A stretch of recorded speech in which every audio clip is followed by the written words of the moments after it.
Saya ingat saya tertarik untuk menjadi imam ketika saya SMA. Waktu itu saya mulai terlibat aktif dalam berbagai kegiatan di gereja, di paroki, baik kegiatan OMK maupun misdinar, dan dalam setiap kesempatan kegiatan itu saya sering melihat imam hadir di tengah-tengah kami, dan itu membuat saya bertanya-tanya, siapa, bagaimana, apa orang ini dengan jubahnya, dengan misteriannya. Dan dengan ketertarikan itu saya mulai semakin mengenal, dan akhirnya saya memang tertarik untuk menjadi imam, karena merasa sebagai imam dia bisa sungguh dekat dengan Tuhan dan juga dekat dengan manusia. Dia menjadi perantara antara Tuhan dan manusia, satu hal yang bagi saya sungguh luar biasa. Maka saya terus mendalami hal itu, walaupun ya ada hal-hal yang tidak menyenangkan, mungkin karena tidak menikah, tidak punya harta, tidak punya kekuasaan. Tapi kemudian ketika saya berusaha menolak, Tuhan terus memanggil, dan pada akhirnya saya menyerah, saya mengikuti jalan Tuhan, dan saya merasakan bahwa hidup menjadi imam ini ternyata ya menyenangkan, membahagiakan, baik itu diri sendiri, keluarga, juga orang lain. Itu pengalaman saya, dan semoga juga bisa menyemangati kalian yang mungkin tertarik untuk menjadi imam. Saya ingin bercerita sedikit tentang bagaimana saya mengenali panggilan Tuhan dalam hidup saya sebagai selibat awam. Dalam hati saya sudah memiliki kerinduan untuk melayani.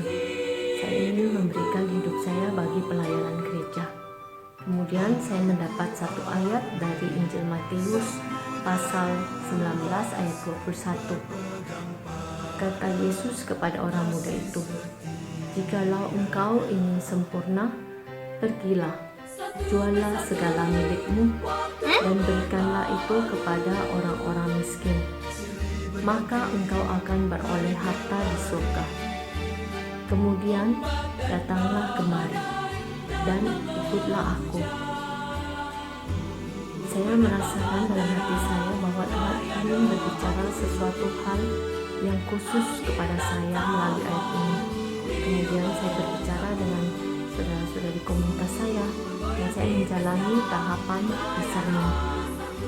Selama tahapan itu, saudara-saudari saya mengkonfirmasi bahwa ya sepertinya kamu memiliki panggilan itu, sehingga saya bisa melangkah lebih jauh lagi dalam hidup selibat. Awal ketertarikan saya menjadi imam karena saya sering berinteraksi dengan para romo yang bertugas di stasi atau desa saya di Ngawi pada saat itu.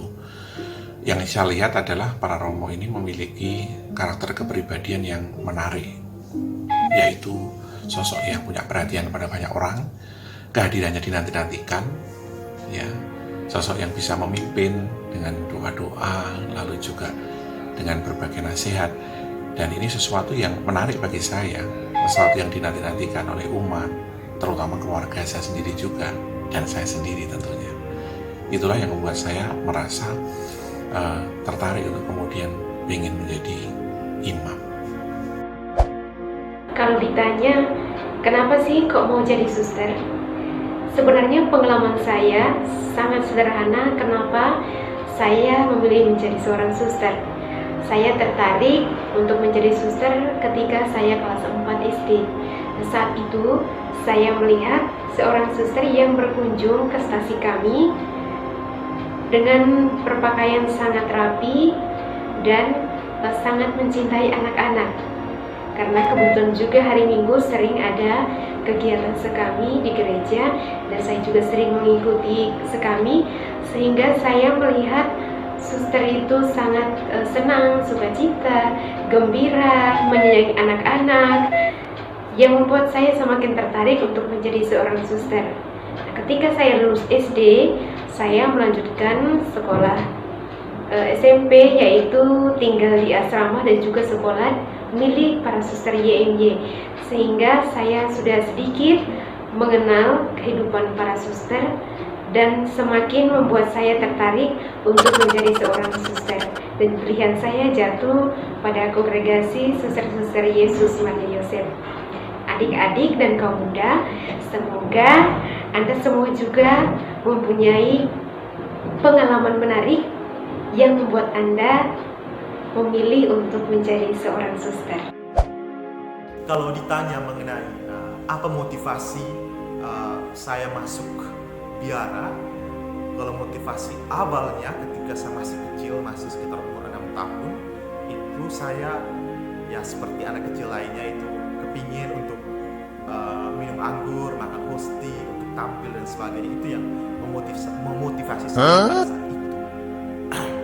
Tapi berjalan lebih jauh ketika saya memutuskan untuk masuk seminari dan lalu kemudian memutuskan untuk masuk SVD, motivasi itu berkembang ya, untuk melayani banyak orang, untuk menjadi milik banyak orang, untuk menjadi seseorang yang lebih berguna bagi banyak orang dengan melayani sesama, dalam artian juga saya melayani Tuhan yang saya puja dan saya sembah. Berkisah mengenai perjalanan panggilan saya dulu waktu tamat SD saya masuk seminari menengah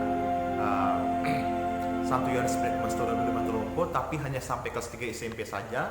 Setelah itu saya tidak diterima lamarannya masuk SMA. Kan sistemnya agak beda. Kalau di seminari itu kita harus mau masuk SMA harus lamar. Kalau misalnya lamaran jadi diterima berarti kita SMA-nya di luar. Dan waktu itu jujur saya sangat sedih, dan waktu masih anak-anak dan saya sempat menangis. Sedih karena cita-cita saya untuk jadi seorang imam putus.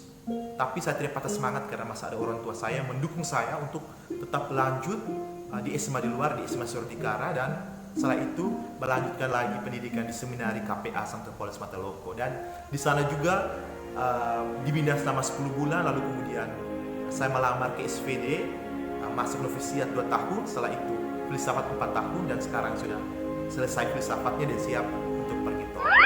Dan itu motivasi saya, sehingga motivasi awal saya itu hanya untuk minum anggur, makan hosti, tapi dalam banyak waktu saya menyadari bahwa motivasi awal itu yang membentuk saya sehingga berada ke motivasi